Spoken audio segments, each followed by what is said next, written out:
Saudara Menteri Keuangan Purbaya Yudhisa Dewa menyebut total uang pemerintah daerah yang mengendap di bank mencapai 234 triliun rupiah. Menurut Purbaya, pemerintah daerah perlu mengecek apakah uang itu sengaja diendapkan dengan modus untuk mendapatkan bunga deposito. Menteri Keuangan Purbaya Yudhisa Dewa menyoroti besarnya uang pemerintah daerah yang mengendap hingga 234 triliun rupiah. Menurutnya, penyerapan anggaran di daerah masih rendah. Padahal seharusnya digunakan untuk menggerakkan ekonomi di daerah. Ia menyebut ada kecurigaan dari masyarakat soal dana pusat dan daerah yang sengaja diendapkan pejabat yang mengincar bunga deposito. Pemerintah pusat akan mengecek soal itu dan berharap Pemda melakukan hal serupa.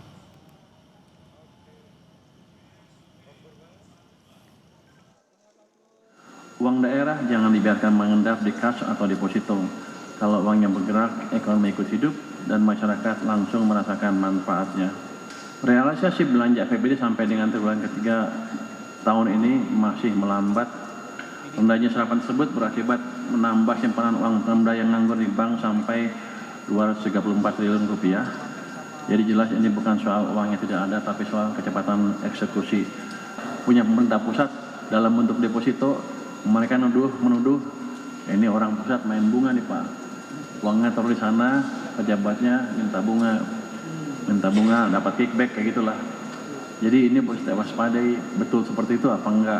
Tapi yang jelas kalau untuk pemerintah pusat akan kita investigasi uang itu uang apa, di mana tempatnya, kenapa ada deposito segitu banyak. Jadi saya pikir Pemda juga harus meneliti seperti hal-hal itu. Sementara itu Gubernur Jawa Barat Deddy Mulyadi membantah ada dana Pemprov Jawa Barat mengendap di bank sebesar 4,1 triliun rupiah. Gubernur Deddy menegaskan bahwa angka sebenarnya hanyalah 2,4 triliun rupiah.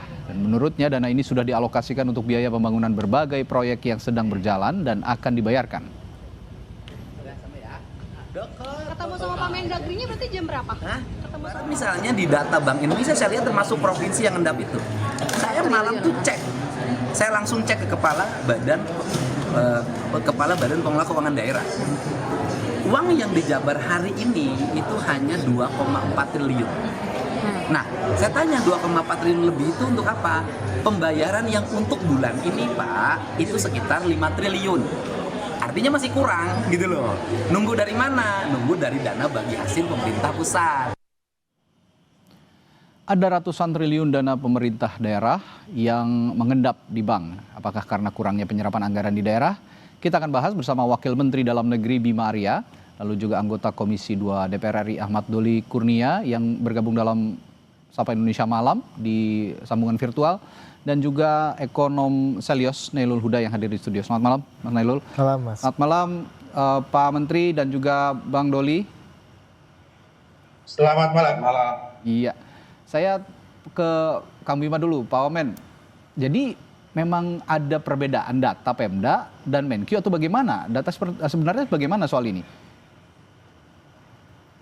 Ini memang harus diklarifikasi dulu.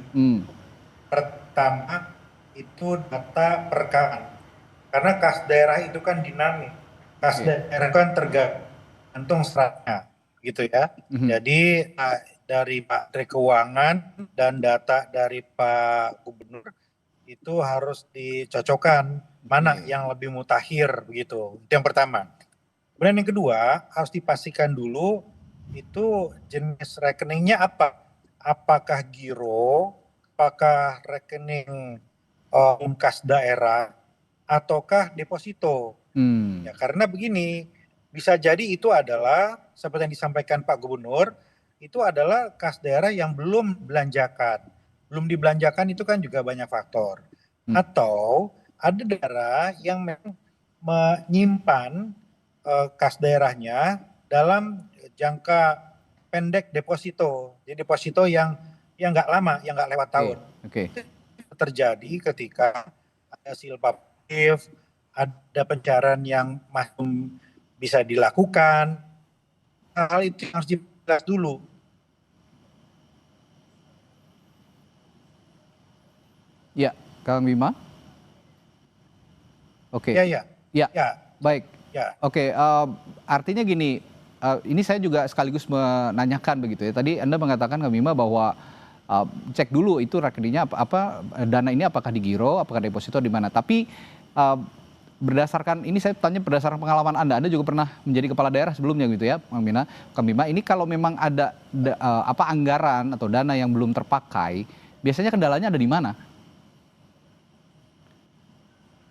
Pertama bisa karena gagal sehingga dana itu tidak bisa dieksekusi. Oke. Kedua bisa jadi juga karena terlambat mulai kegiatannya sehingga bergeser tuh pencairannya. Ketiga bisa jadi kalau itu dana dari pusat, DAU misalnya, itu terlambat datang atau juklak dan juknisnya juga lambat.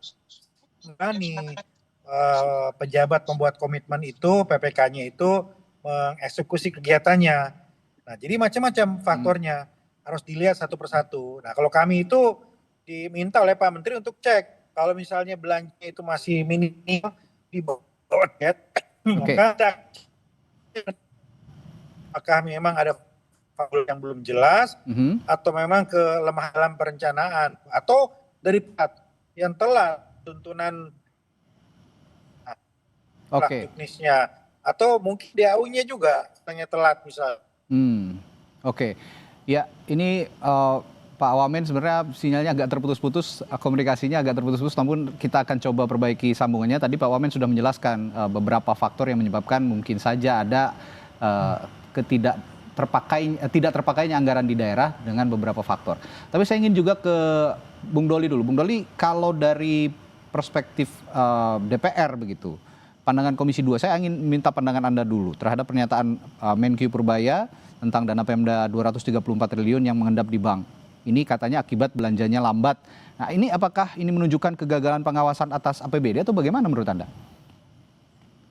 Ya, jadi ini saya kira informasi yang baru dan mengejutkan ya, jadi sekaligus mengejutkan kita. Karena kan kita selama ini tahu bahwa ketergantungan pemerintah daerah terhadap pemerintah pusat itu kan juga tinggi dari segi fiskal ya. Ya. Jadi ketika misalnya APBN 2026 dana TKD itu diturunkan dari 900 triliun sampai sekitar 600-an triliun itu, banyak kepala-kepala daerah yang komplain, yang protes. Bahkan kita sama-sama tahu beberapa minggu yang lalu itu asosiasi gubernur kan datang ke Menteri Keuangan mempertanyakan dan meminta kepada pemerintah pusat untuk tidak diberlakukan soal pemotongan itu gitu. Nah, ini kan tentu kontradiktif ya, atau bahkan kontraproduktif kalau seandainya selama ini disampaikan ada kekurangan, ternyata apabila benar ya ada anggaran sampai 234 triliun yang mengendap di kas daerah. Nah, tentu saya kira pertama kali pernyataan yang mengejutkan ini harus ditindaklanjuti dengan soal penjelasan lebih detail, lebih lanjut ya. Harus direkonsiliasi gitu data dari pemerintah pusat dengan data yang ada di daerah sehingga tidak menimbulkan ya kontroversi baru nanti ini. Nanti kan ini jadi sebelum ada pengawasan, tadi pertanyaan kembali ke pertanyaan bahwa lemah atau tidaknya pengawasan dari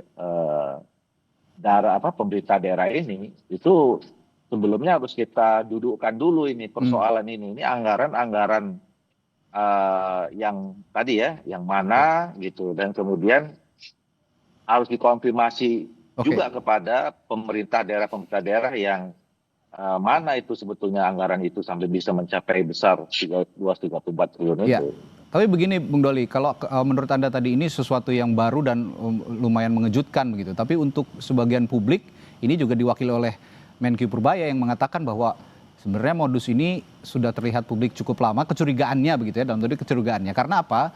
Banyak sekali proyek-proyek pemerintahan yang baru berlangsung di akhir tahun, menjelang tutup tahun, ini baru ada proyek-proyek dan ini langsung dikebut begitu. Nah, ini modus-modus ini yang dicurigai untuk mengendapkan katanya uang atau dana dari pusat di deposito sehingga nanti bunganya itu diambil begitu, tapi pertanggungjawabannya tidak jelas. Nah, ini bagaimana soal ini? Ya, itu adalah langkah berikutnya ya. Setelah kita memang clear nanti betul-betul mendapatkan informasi yang valid gitu ya, terkonfirmasi masing-masing daerah memang ternyata memang betul ada anggaran itu di kas daerahnya masing-masing. Ya. Nah, baru kita tahu penyebabnya kenapa, ya kan? Apakah memang tadi ada proses-proses lelang program yang belum berjalan atau tertunda gitu, atau ada tindakan-tindakan seperti tadi dugaan yang disampaikan itu ya, didepositokan dan lain-lainnya gitu. Itu akan bisa kita temukan setelah memang semuanya clear, diklarifikasi, direkonsiliasi data yang diperoleh oleh pemerintah pusat. Karena kan Menteri Keuangan juga mengatakan mereka dapat datanya dari BI. Bank Indonesia, betul ya? Ya. Bank Indonesia. Nah, jadi saya kira memang harus ada koordinasi nih antara Kementerian Keuangan, Kementerian Dalam Negeri, kemudian Bank Indonesia. Nah, bersama dengan seluruh kepala daerah, ya supaya memang semuanya clear dan duduk perkaranya jelas gitu. Ini kan sekarang saling lempar, tapi kemudian datanya begitu ditanya, kami nggak punya datanya ada di BI gitu loh. Nah ini kan saya kira nggak harus semuanya clear gitu. Siapa pihak-pihak yang memang selama ini mengetahui persis soal persoalan ini ya harus duduk bersama gitu. Sebelum saya tanyakan tindak lanjut nanti ke Pak Wamendagri, saya ke Mas Huda dulu. Mas Huda, soal modus tadi yang disinggung oleh Pak Purbaya, Pak Menkeu, ini temuan serius memang ada modus seperti itu atau bagaimana penelusurannya sejauh ini? Itu sebenarnya sudah lama. Sudah lama. Jadi memang yang sampaikan oleh Pak Purbaya bahwa masyarakat sudah melihat lama, memang sudah lama. Memang bahwa kalau kita lihat di terutama di bank pembangunan daerah ya, itu banyak sekali dana-dana dari Pemda, Pemprov maupun Pemkap ya, itu diendapkan di situ. Nah faktornya tadi misalkan banyak ya faktornya ya, bahwa kalau pertama pasti terkait dengan penyerapan yang cenderung lambat di awal tahun dan cepat di akhir tahun. Seperti biasanya, yang saya katakan tadi ya, proyek-proyek di akhir tahun begitu ya. Nah yang kedua adalah memang di dalam bank pembangunan daerah itu masih sangat ketergantungan terhadap dana Pemda itu tinggi. Jadi kalau saya lihat beberapa bank daerah ya, contohnya di Bank Banten misalkan. Bank Banten itu ketika Pemprov Banten itu mau cabut dari Bank Banten itu kelabakan. Karena apa? Karena mereka sudah sangat ketergantungan sekali dana dari pemerintah daerah. Nah, ketika mereka bisa dibilang ini ada dana sekian nih, ya udah cepatkan ke saya aja. Dan mereka putarkan dengan membeli SPN dan sebagainya. Sehingga nanti dari Pemprov pun dia dapat bunga di situ. Nah, masalahnya adalah apakah pencatatannya itu tercatat apa enggak gitu kan. Persoalan pertanggungjawaban tadi ya? Iya, pertanggungjawaban. Nah, kalau kita lihat di mata anggaran APBD, ternyata ada mata anggaran jasa lainnya. Jasa ataupun pendapatan PAD yang lainnya, yang di situ juga terdapat pendapatan bunga yang diperoleh dari penempatan dana daerah gitu. Tapi kalau begini, agar sifatnya tidak saling tuding begitu kira-kira Mas Huda. Bagaimana sih pembuktiannya bahwa ada sebenarnya modus-modus itu yang harus ditertibkan oleh terutama pemerintah pusat yang menyalurkan dana transfer daerah itu? Ya, yang pertama tadi saya setuju sama Bang Doli, harus dicek dulu bahwa ini datanya seperti apa. Karena tadi Pak Wamen pun sudah sampaikan bahwa data anggaran itu kan dinamis gitu ya. Bisa jadi bulan ini sekian, bulan depan sekian gitu kan. Dan itu sangat dinamis sekali. Dan itu saya rasa perlu ada dicek oleh BI selaku otoritas moneter, kemudian juga dari OJK bisa ngecek di BPD seperti apa, Bank Umum seperti apa, kemudian di situ juga disinkronkan dengan dana transfer dari pemerintah pusat. Misalkan tadi DAU ataupun DBH yang sudah ditransfer oleh pemerintah itu langsung disalurkan atau ditaruh dulu di bank daerah maupun bank umum gitu ya yang ada di daerah. Nah, saya rasa ini harus ada salah satu ya bisa kita bilang buka-bukaan data lah gitu. Mungkin Bang Doli di DPR bisa memfasilitasi hal tersebut gitu kan. Nah, itu bisa kita dorong ke sana sehingga nanti clear nih. Nanti clear emang dia sumbernya dari mana, DBH, DAU, kemudian apakah memang dari besaran semua DPK yang ada di BPD berapa persen sih yang dana daerah itu? Tapi masalahnya kan pemerintah daerah di Indonesia itu banyak sekali gitu ya, dari provinsi, kabupaten, kota. Nah kalau begitu saya tanya ke Pak Wamen juga, tindak lanjutnya yang praktikal gitu, yang praktis, yang cepat bisa segera terkoordinasikan dengan baik. Bagaimana kira-kira untuk mengetahui mana data yang benar begitu Pak Wamen? Saat ini Kemendagri masih berkoordinasi dengan Bank Indonesia Oke. Untuk menjelaskan itu rekening itu rekening apa? Karena itu dulu yang paling penting begitu ya. Nah, ada beberapa di sini. Pertama adalah pembelanjaan dana yang belum dibelanjakan. Dan ini mungkin peran pemerintah daerah, kelemahan perencanaan, gagal lelang dan lain-lain. Kedua, mungkin ini karena dari pusatnya terlampauan atau julak-julik sampai. Nah, atau ini selektif. Daerah melakukan, kemudian pemenangnya itu nilainya itu jauh gitu ya, bawah pagu yang sudah dianggarkan. Makanya kemudian kan ada selisih. Nah, selisihnya inilah yang tetap ada di kas daerah begitu. Nah, ini kalau kaitannya dengan pajak. Nah, tapi ini saya katakan juga, mungkin saja memang betul bahwa itu deposit dan itu saja betul dalam Mendagri nomor 7 tahun terkait dengan teknis pengelolaan daerah. Jadi saya ada diatur penempatan kas daerah untuk investasi jangka pendek. Itu diatur, tapi di lewat tanggal itu kan Iya.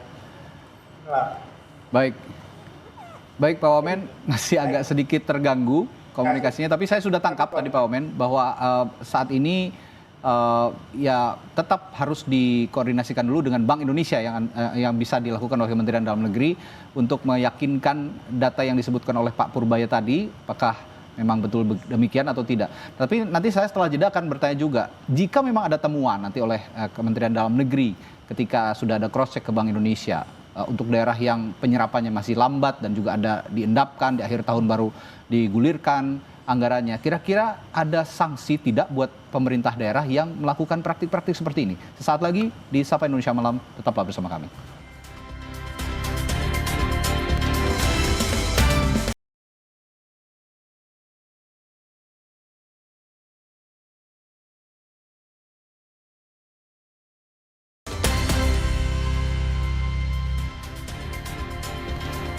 Sikap yang akan diambil oleh Kementerian Dalam Negeri jika memang saat ini ada dugaan seperti itu akan berkoordinasi tadi seperti kata Pak Wamendagri, Pak Kang Bima Arya, ke Bank Indonesia untuk mengetahui apa sebenarnya yang terjadi dan bagaimana dana ini dikelola oleh masing-masing pemerintah daerah. Tapi begini Pak Wamen, kalau memang misalnya nanti ada temuan ya, seperti yang diduga oleh Pak Purbaya tadi, Pak Menkeu, sikap Kemendagri sendiri untuk daerah yang penyerapannya masih lambat, bagaimana? Apakah ada sanksi?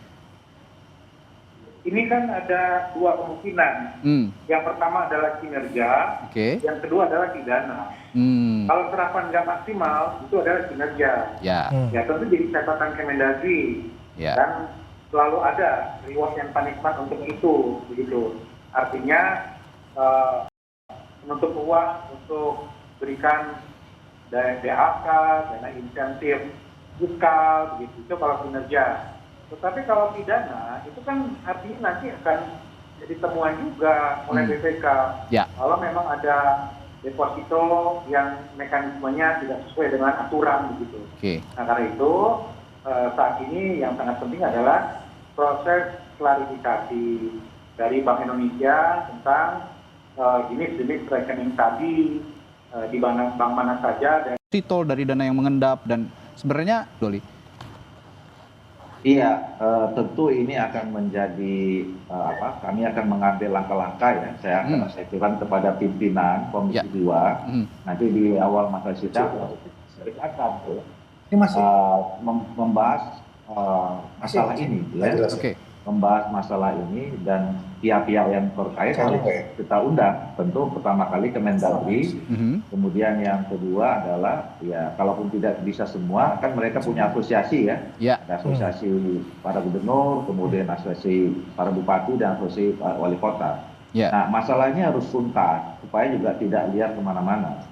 Karena menurut saya angkanya itu 234 itu fantastis ya. Itu hampir sama dengan jumlah anggaran penurunan dari dana transfer ke daerah 2025 ke 2026 yang diprotes oleh atau dikomplain oleh para kepala daerah. Itu kan kemarin potongannya kan hampir 250 triliunan ya. Nah ini 234 triliun. Nah, bayangkan kalau kita hitungan sederhana saja, kalau memang itu betul ada ya, kalau memang betul itu bisa dibuktikan ada mengendap 2,4 triliun, kalau dibagi rata saja, itu kan berarti masing-masing daerah ada 500 miliar. Betul. Itu rata-rata. Nah, kalau 500 miliar itu, kita akan cek nanti tahap berikutnya setelah memang datanya terkonfirmasi gitu misalnya ya. Apakah itu terjadi gara-gara mismanagement gitu loh, atau ada praktek-praktek yang bertentangan dengan prinsip penyelenggaraan pemerintahan yang bersih dan baik misalnya gitu. Nah, kalau sudah sampai situ, nah ini yang saya kira nanti akan kita harus diungkap itu. Ya, kenapa bisa terjadi seperti itu, sementara selama ini kan isunya bahwa kekurangan anggaran, fiskal space-nya sempit, sehingga pembangunan tidak terjadi. Ya. Ini kan banyak ironi-ironi nanti itu, gitu loh. Ya, Bung Doli nanti di awal masa sidang tadi sudah menyatakan akan berkoordinasi langsung ya, mengambil langkah-langkah, termasuk dengan berkomunikasi dengan Menteri Keuangan, Kementerian Dalam Negeri, lalu yang juga bisa mewakili para pemerintah daerah ini. Nah, sekarang saya berbicara soal implikasinya, Mas Huda. Dari perspektif ekonomi, sebenarnya implikasi endapan dana Pemda, tadi kan disebut 234 triliun, itu sangat besar di perbankan. Ini pengaruhnya bagaimana? Implikasinya terhadap likuiditas sektor keuangan dan pertumbuhan ekonomi secara keseluruhan, mengingat perlambatan kinerja pemerintah daerah juga menyebabkan terhambatnya pertumbuhan ekonomi di daerah. Ya, yang pertama adalah kita harus mengetahui bahwa belanja baik itu APBN ataupun APBD itu adalah stimulus dari pemerintah untuk bisa menggerakkan ekonomi baik itu di daerah maupun nasional. Nah, ketika stimulus itu dia terendapkan atau bisa dibilang tertahan, maka yang terjadi adalah sirkulasi uang yang ada di masyarakat itu juga akan sangat lambat. Makanya kalau kita lihat, Mas, ini selalu bertahun-tahun itu kalau kita lihat belanja pemerintah di triwulan 1, triwulan 2, dan bahkan triwulan 3 itu selalu kebanyakan minus ya. Kebanyakan itu minus. Jadi akan selalu lambat dan sebagainya. Sebenarnya ini bukan cuma PR pemerintah daerah, pemerintah pusat juga terjadi hal yang serupa juga gitu kan. Nah, makanya ini selalu pasti akan berimpact kepada stimulus yang tidak optimal, kemudian ini akan menyebabkan multiplier effect dari uang itu juga akan minimal. Makanya ini yang saya rasa dampaknya ke sana. Kembali ke Pak Wamen. Sebenarnya saya ingin bertanya juga, apakah ada regulasi khusus nggak sih dari Kemendagri misalnya yang mengatur batas waktu atau mekanisme penggunaan dana daerah ini supaya tidak mengendap terlalu lama di perbankan, dan apakah regulasi itu sudah efektif, Pak Wamen?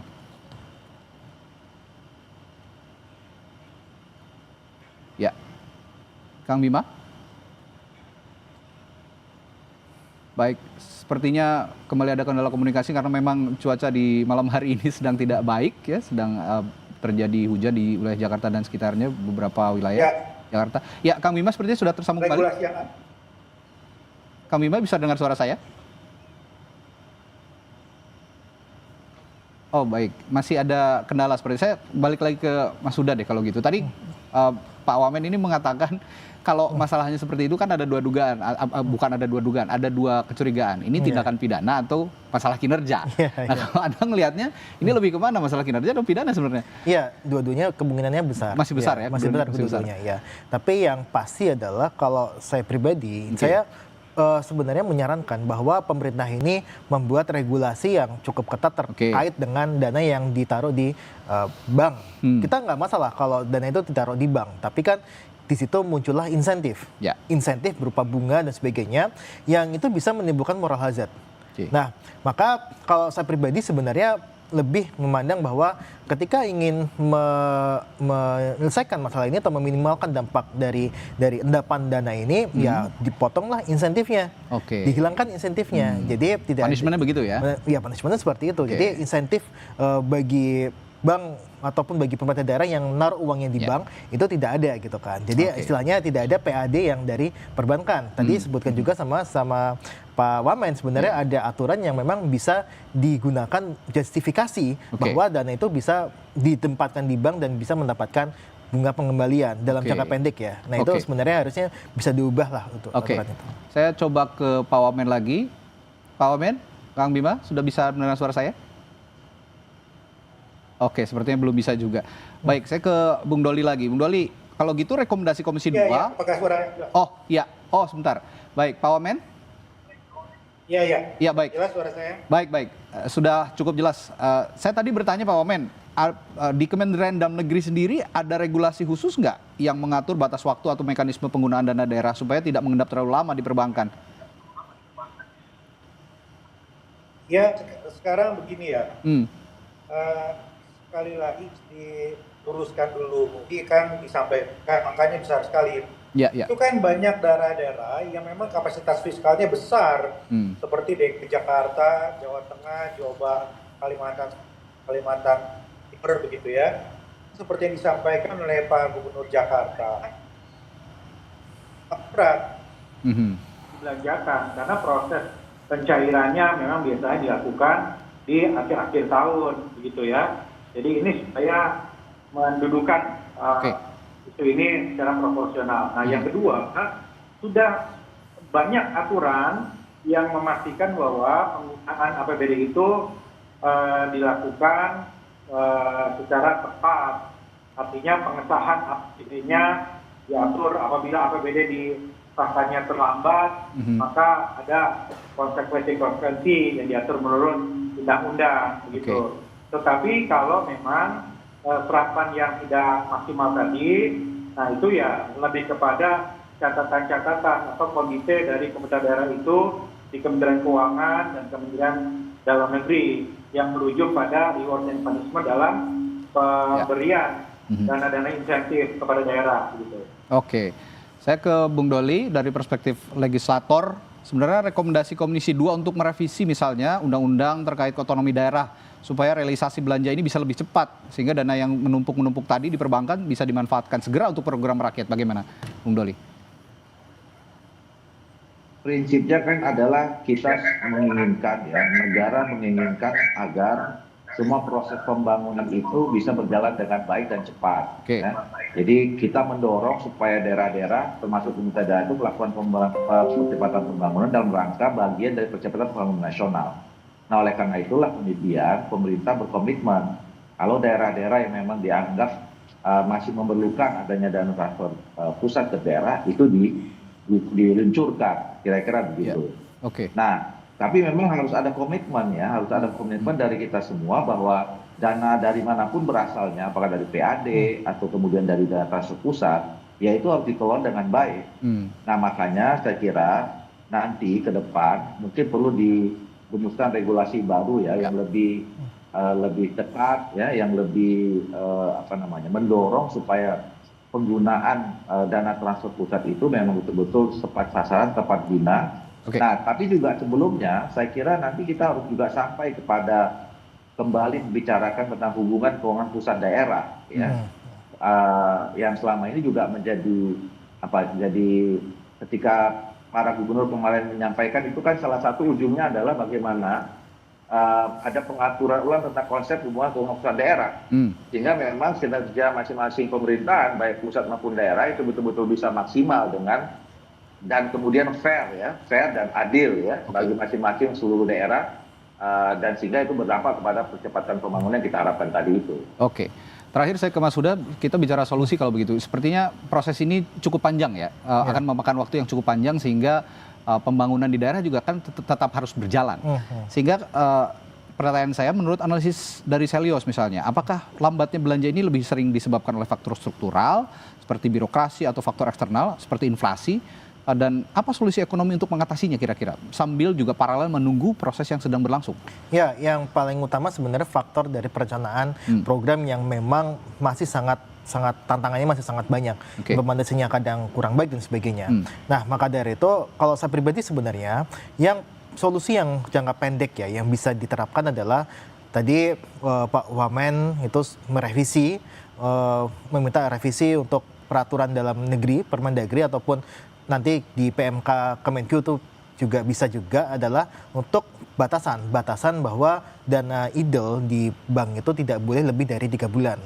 Nah, itu yang pertama. Nah, yang kedua adalah kalau mau sebenarnya dipotong insentifnya, bahwa tidak ada pos pemasukan dari sisi dana yang ditempatkan oleh Pemda di perbankan. Jadi itu memotong insentif bagi Pemda untuk menaruh uangnya lebih lama di perbankan. Nah, inilah yang sebenarnya solusi-solusi yang bisa dilakukan oleh pemerintah daerah, ya, dalam ini Kemendagri, itu untuk bisa mempercepat bahwa ketika tidak ada insentif pemerintah daerah itu dia menaruh uangnya di bank dengan jangka waktu yang lama, maka mereka harus belanja dong. Mereka harus belanja dan sebagainya, perencanaan lebih baik dan sebagainya, yang saya rasa itu akan lebih bermanfaat ketimbang dananya ditempatkan di perbankan. Ya ini prinsip untuk pemerataan pembangunan juga jadinya bisa terpenuhi ya, sesuai dengan misi dari pemerintah pusat. Baik, terima kasih sudah meluangkan waktu Mas Huda untuk berbincang malam hari ini, termasuk juga untuk Pak Wamen dan juga Bung Doli. Terima kasih sudah meluangkan waktunya untuk berbincang malam hari ini. Kita jumpa lain waktu, Pak Wamen, Bung Doli dan Mas Huda. Selamat malam, sampai jumpa.